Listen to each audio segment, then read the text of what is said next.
arguments not only were happening all the time, but there was no apology afterwards. So arguments I saw as like, this is the norm. You do this all the time. It's okay to blow up and it's okay not to say sorry. So that's just kind of like a little bit of background as to how I saw arguments. I shouldn't say I like them, but I saw them as like, You pick fight. Sorry. I'm sorry. I'm sorry. I'm sorry. Who's talking right now? Okay, go ahead.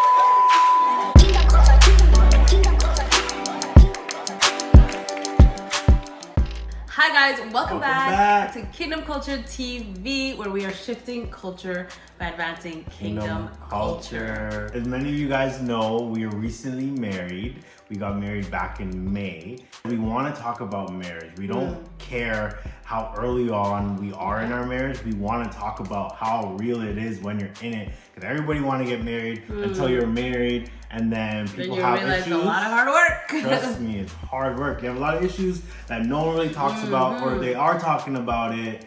It's maybe kind of surface level. So we want to start a series. And this series was actually inspired by a book called Boundaries in Marriage. Yeah. So we're naming it Boundaries in Marriage. Yeah, well, the series is called edition. Boundaries in Marriage. Today's video is going to be how to argue in marriage. Yes, you will argue in marriage. Well, in any relationship, you're gonna argue. But actually, it's funny because a mentor couple of ours, shout out to the Coxes, really told us, like, you guys have to have cups for our coffee talks. This is a coffee talk. Yes, casual as you'll see. They told us, like, do you guys have a battle plan of how you're gonna fight, how you're gonna argue?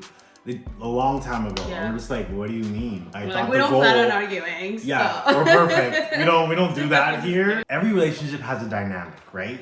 Two people existing as one. And in marriage, the Bible says you should leave your mother and your father and cleave to your wife. The two shall become one flesh.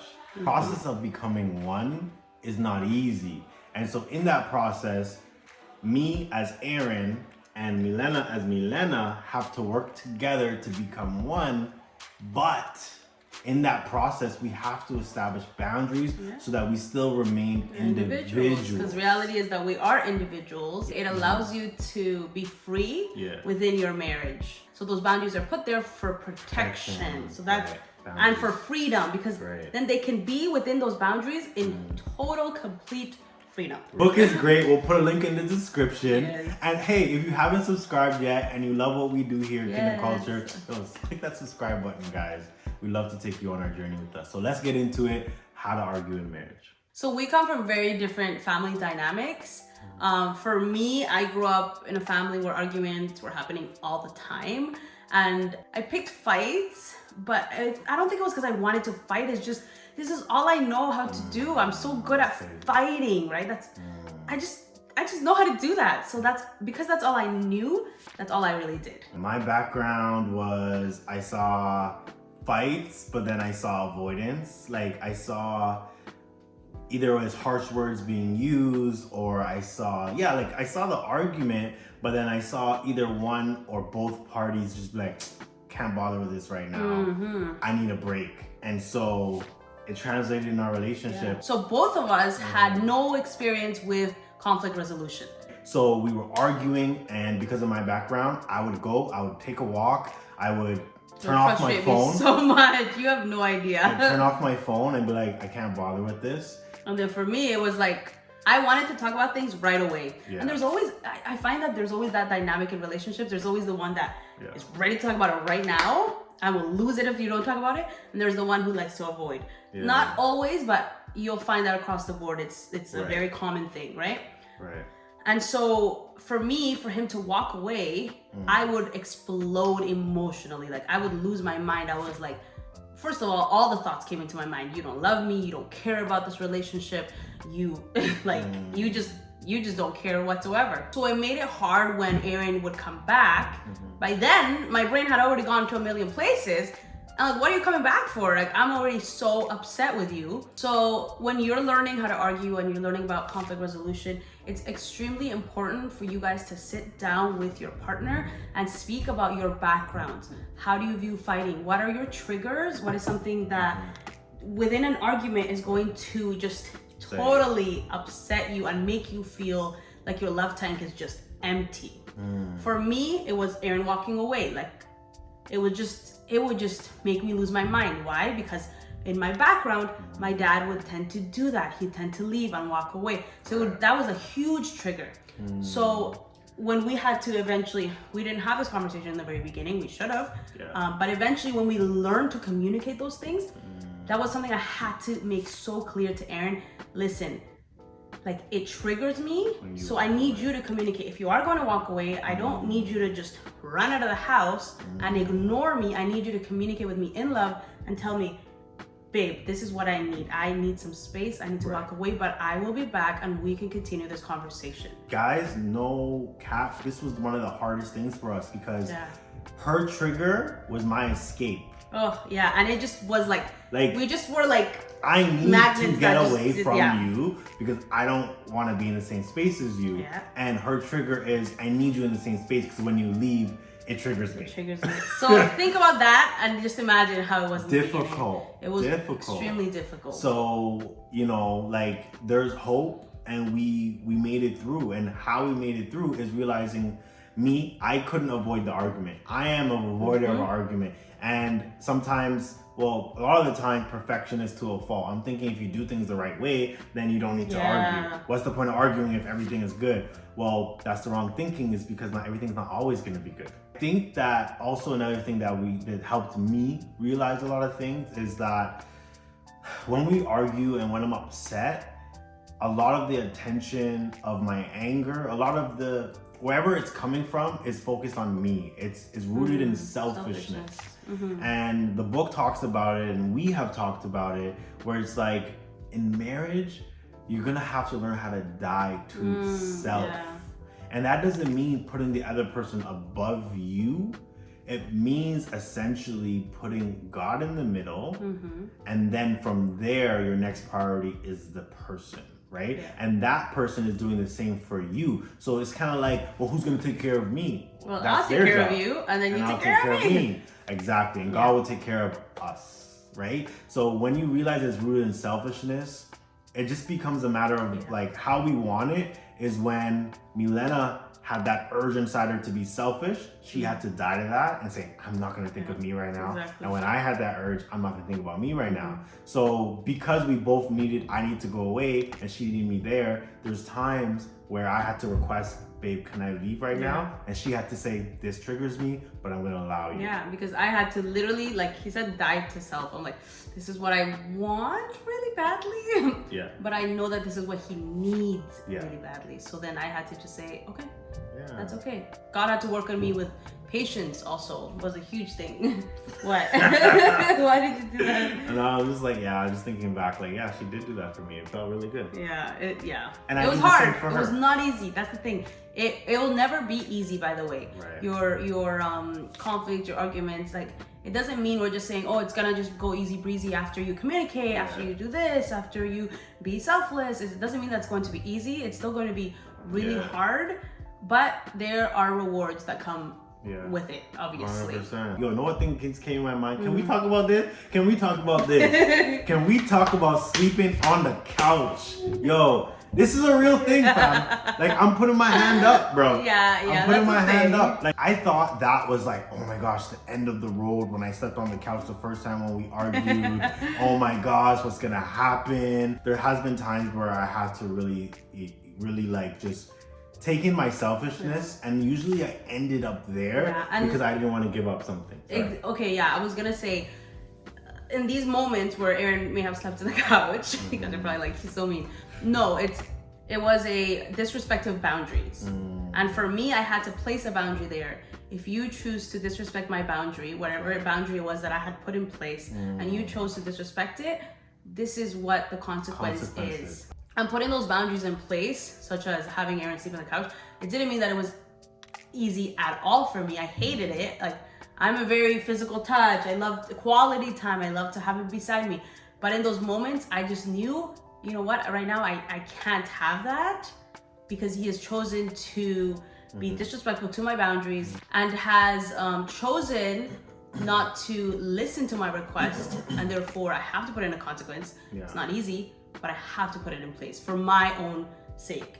Like a boundary is not a boundary without a consequence. Like, Yeah. and that's the Always only comes with way consequence. that we learned really how to argue. Because in a fight, there's rules to fighting.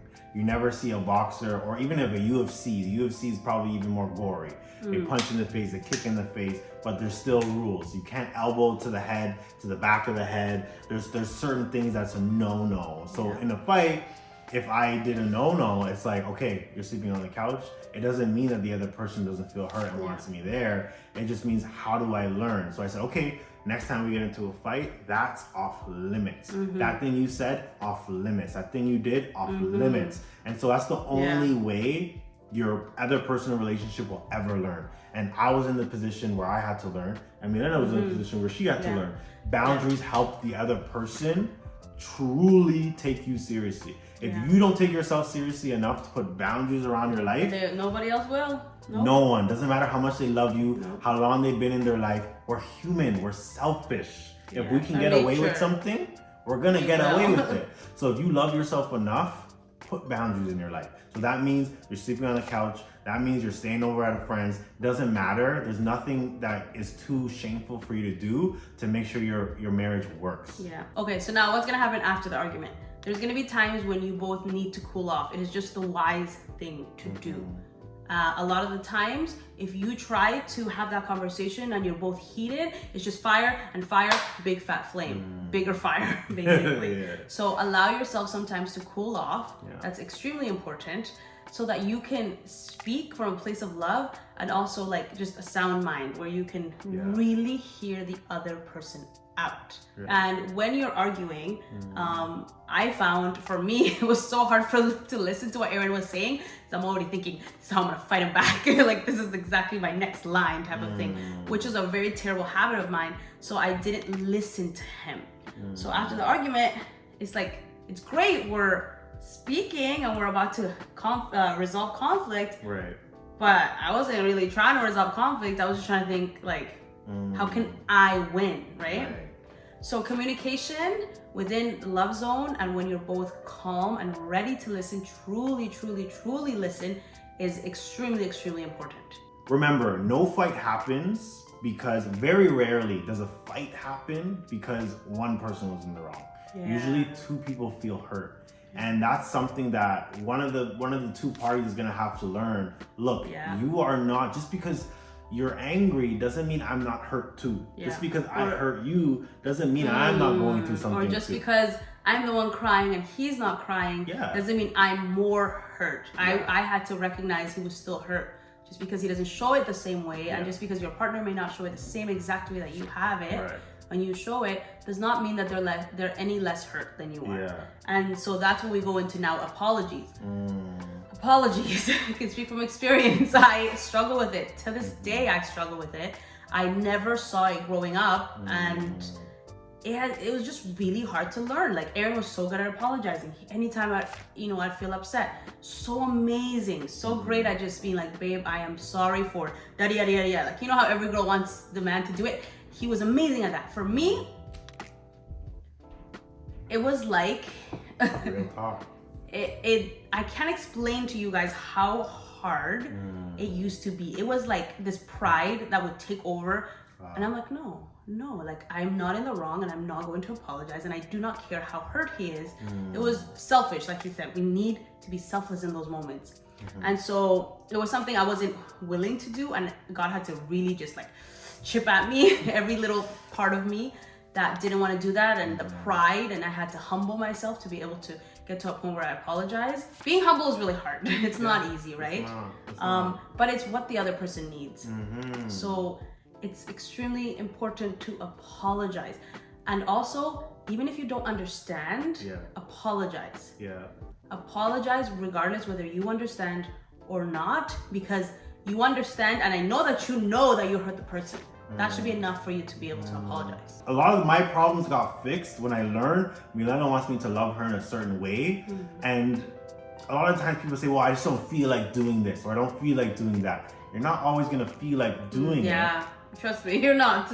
You think I always felt like not leaving after an argument No, I'd be like with my hands under my butt like this, like, you know, figuratively on the couch, like, yeah, you know, like, I but want to leave right now. I want to leave right now. but eventually, right? Eventually, why did I do it? What was my drive to do it? Because I loved her.